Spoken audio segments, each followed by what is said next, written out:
nabangga po ang kapatid ko.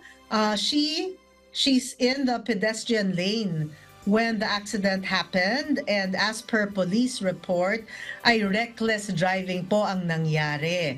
Our questions are, ang una po, required ba ang nakabangga to fully reimburse yung dapat na sahod ng kapatid ko habang hindi pa siya nakakapasok dahil nga po sa aksidente?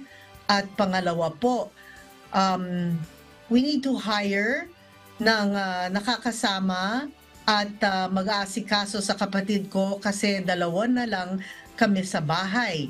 May trabaho rin po ako.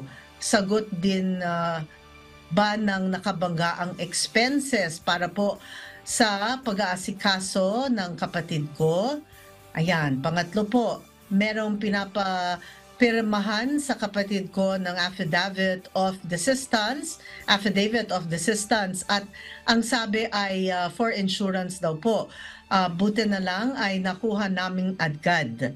Can we file a legal action since deceiving po yung ginawa niya kasi wala pa sa right mind ang kapatid ko noong pinapirma siya?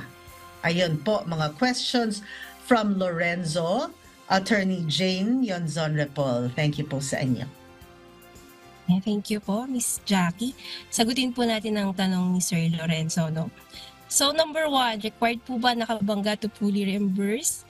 Opo, sa batas po natin, kahit po hindi pa po nakasampa ang kaso na reckless driving resulting to serious physical injuries or less serious physical injuries, required po ang nakabangga na i-reimburse po ang mga nagastos po ng biktima, especially po medical expenses. Ito po yung tinatawag natin na actual damages or yung mga actual expenses. Kagaya po ng hospital bills, medication expenses, mga included po dyan yung home care, yung home medication na sa tanong po niya sa number 2 dahil po nag-hire po sila ng magbabantay sa kapatid niya. Siguro po ito po kapatid niya ay nabaldado or nahihirapan pong hindi po capable na tulungan ng sarili niya habang ito po ay nagpapagaling. Kasama po yan sa dapat pong bayaran or i-reimburse po ng naka-aksidente po sa kanyang kapatid. Gayon din po, ito pong everyday na actual loss of income, yun po yung hindi po siya makapagtrabaho, so wala po siyang kita ng mga araw na yon.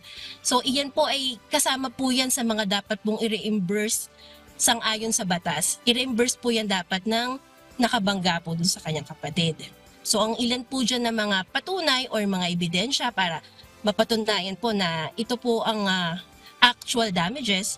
Siyempre po, tungkol po sa employment, kung employment certificate po, dapat po may mga ibigay po sila, ilatag po silang ebidensya such as payslip, yan po, kung magkano po yung kinikita niya, kung magkano po yung nawawala sa kanyang kita, had it not for the accident na nangyari, ay nakakapagtrabaho sana siya. At yung mga hospital bills, kasama po dyan yung care, yung pang home care na nag-upa po sila ng mag-aalaga sa kapatid niya. Ayun po. Sa pangatlong tanong naman po ni Sir Lorenzo, yung tungkol po sa affidavit of desistance na ito po ay pinirmahan po ng kanyang kapatid na hindi pa po fully recovered. Kumbaga po wala pa po sa 100% rational thinking para po makapag-decide siya on his own.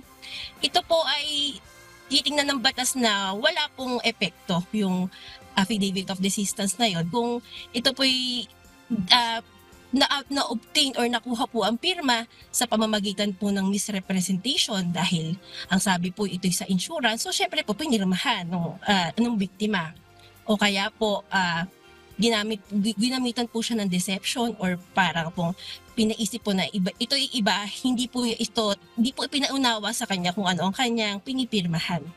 So ayun po, ang suggestion, ang legal advice po natin dito sa question na number 3. They can file po legal action. Idiretso na po nila na legal action as damages.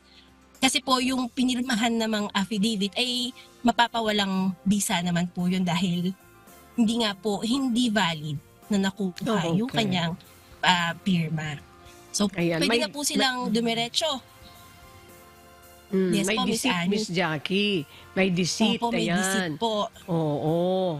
Parang Yes mayroon po. kami dito isang nire-resolve, Nung nagkabanggaan, na binangga mo yung sasakyan, nung nagre-reklamo. Pagkatapos, nangako yung nakabangga. Okay. Di ngayon, hindi na magsasampa ng reklamo.